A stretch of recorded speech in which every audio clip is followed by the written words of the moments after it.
Bom dia, eu sou o aluno Lucas Vassilaques e eu vou apresentar o trabalho de Física sobre as leis de Ohm aplicadas à manutenção de computadores. Meu grupo é formado por mim, Davi, Eduardo, Kaliane e Kedson. Nós trouxemos um exemplo prático que mostra de forma mais simples os conceitos aplicados dentro do Minecraft. Aqui nós temos componentes que simulam muito bem os componentes que existem na vida real e que são usados em computadores de verdade.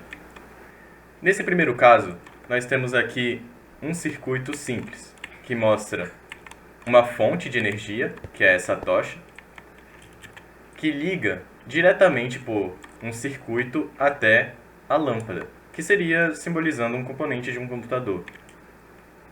Aqui, basicamente, nós não temos nenhuma resistência. Então a corrente passa diretamente e cria essa tensão no componente final,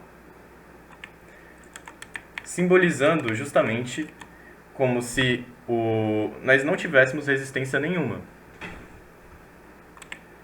Aqui na frente, nós já temos um outro caso.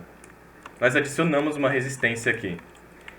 Então, por onde o circuito passa, ele acaba enfrentando uma dificuldade aqui no caminho e chega nenhuma carga aqui.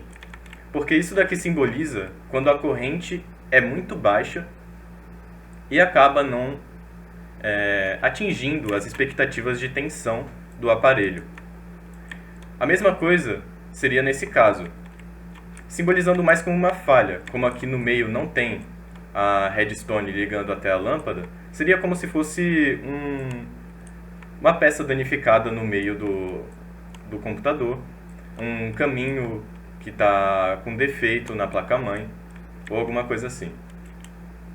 Já aqui, por último, nós temos um outro exemplo, que seria de um curto-circuito. Nós temos a fonte de energia, que tem um caminho muito longo, com uma resistência aqui no meio, e que quando chega aqui, já não tem mais nenhuma energia. Mas que ao invés disso, também tem outro caminho, um caminho muito mais curto, ligado diretamente à lâmpada. Isso daqui seria um defeito em um componente, porque ele acaba não passando a energia pelo lugar que deveria passar, porque é um caminho muito longo e com resistência alta.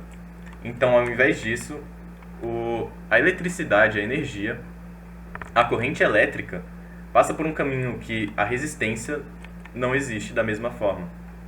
A resistência é bem menor aqui nesse caso, ela vai direto até a fonte, atingindo a tensão necessária para isso. Então esses conceitos se ligam muito bem aos conceitos da primeira lei de Ohm, que seria dada pela fórmula de V igual RI, sendo V a tensão, R a resistência e a corrente elétrica, da maneira que eu expliquei aqui no vídeo. Esse foi o experimento, obrigado pela atenção.